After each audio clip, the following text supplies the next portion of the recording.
વાત કરું સાંભળજો અહીંથી યુવાનો માટે ખાસ બધા યુવાનો બેઠા છે નવર મૂછા એના માટે જુવાની કેને કહેવાય ઘણા ગૌરવ લેતા હોય અમારો છોકરો બજારમાં નીકળે તો ગલ્લા બલ્લા બધું બંધ થઈ જાય તમારો છોકરો બજારમાં નીકળે અને ગલ્લા અને દુકાનો બંધ થઈ જાય તો એને જુવાની ન કહેવાય ને મોટામાં મોટું લુખેસ કહેવાય યાર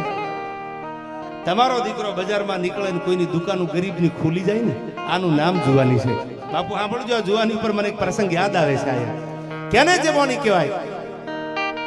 ભારતમાંથી અંગ્રેજોના બાપુ ઓળા ઉતરેલા ભારત આખો દેશ ગુલામી નહીં એક અંધારામાં એક ઝપટમાં આવી ગયેલો ભારતને આઝાદ કરવા માટે ખૂણે ખૂણેથી ક્રાંતિકારીઓ જાગ્યા પણ અંગ્રેજોની સામે બધ ભરે કોણ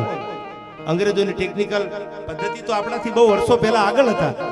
આપણે જામગરી વાળી બંદૂકો વાપરતા તેથી અંગ્રેજો કાલ્ટીસ વાળી બંદૂકો વાપરતા આપણાથી બહુ આગળ હતા એની સામે લડવું કેમ પણ હવે સાંભળજો આ દેશની જુવાની અને આ દેશનો યુવાન હોય કેવો આ પ્રસંગ તમને ગમશે એટલા માટે હું કહું શીખવાનું આપણે આવું છે અહીંથી આ દેશને આઝાદ કરવા માટે ક્રાંતિકારીઓ હાથમાં દિવ્ય મસાલ લીધી બાપુ ટોટલ તો 7,32,000 ક્રાંતિકારીઓ હતા 1, 2, 3, 4 નહીં 7,32,000 ક્રાંતિકારીઓ પોતાના પ્રાણ દીધા તે ભારતને આઝાદી મળી પણ એમાં અમુક નામ તમને મારી જીભે ચડેલા છે મને તમને ગમે છે એ નામ બધા ક્રાંતિકારીઓ વાલા છે આપણને એક ક્રાંતિકારી જેને બધાને ભેળા કર્યા પોતાના ભાઈબંધને ભેળા કરીને એટલું કીધું કે હવારમાં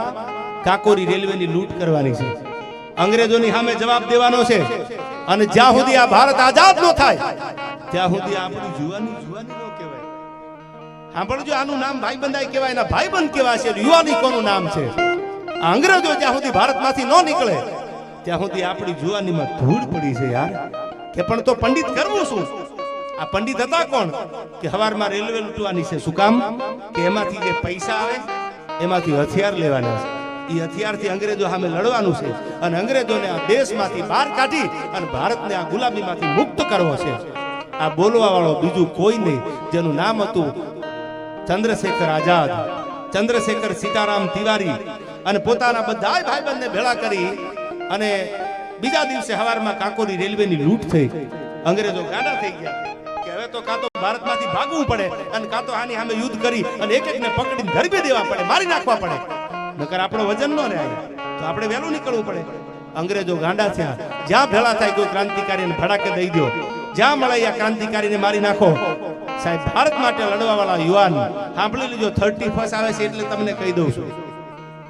તમે નું બધા જે કરતા હોય એની વાત કરું છું ન કરતા હોય માથે ઉડતા નહીં એ અટાણથી તૈયારી કરવા માંડ્યા છે કે 31 કેમ ઉજવો 31 કેમ ઉજવો એના માટે કહું છું 31 ઉજવો હોય ને તો આવા એકાદા ક્રાંતિકારીની વાહે સાહેબ કે ખારા કામ કરીને 31 ને ઉજવો નહીં કે દારૂના મોટા મોટા ભંભલા ફોડી યાર એ ઉજવો ન કહેવાય 31 રાણા સાહેબ ખારા કામ કરો તમે તો દુનિયા તમારી નોંધ લે અને તેથી ભડાકા દેવાની વાત કરીને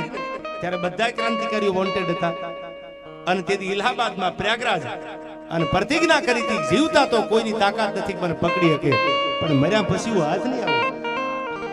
મારું મોત થઈ જાય પછી ભલે મારી નજીક આવી જાય જીવતા જેનું બાવળું ન જલા ઈ સિંહની જાત મર્યા પછીનો માલ તો ગોલ ગાડા ભરે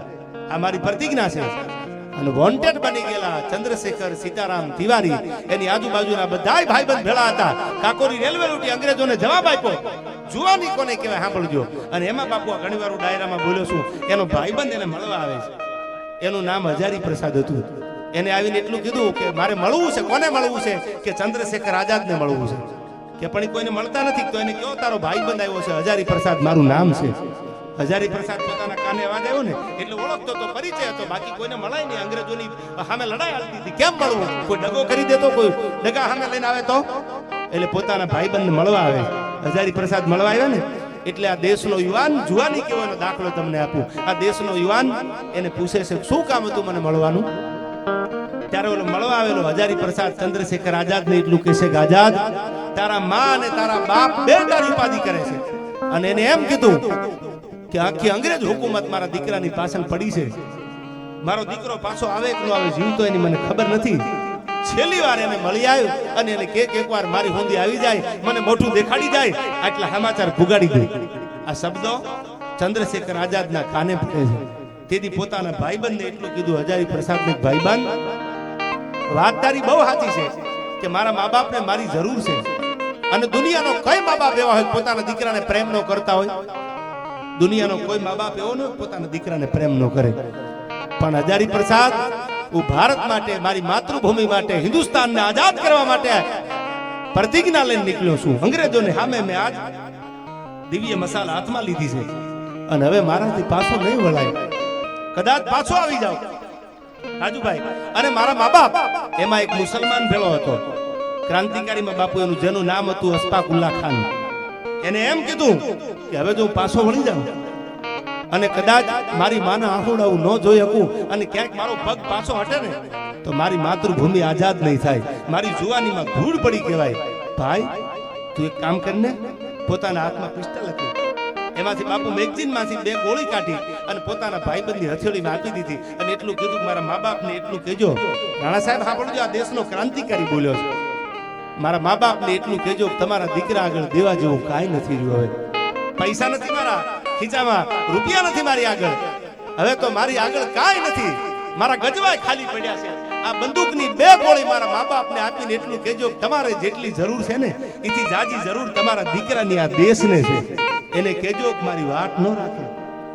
હજારી પ્રસાદ બંદૂકની 2 ગોળીઓ ચંદ્રશેખર સીતારામ તિવારી, આપણો ક્રાંતિકારી આઝાદ જેને કહીશું, એને આવી અને હાથમાં આપી પોતાના મા બાપને. ત્યારે પોતાના મા બાપની આંખમાંથી હરખના આહુડા પડતા.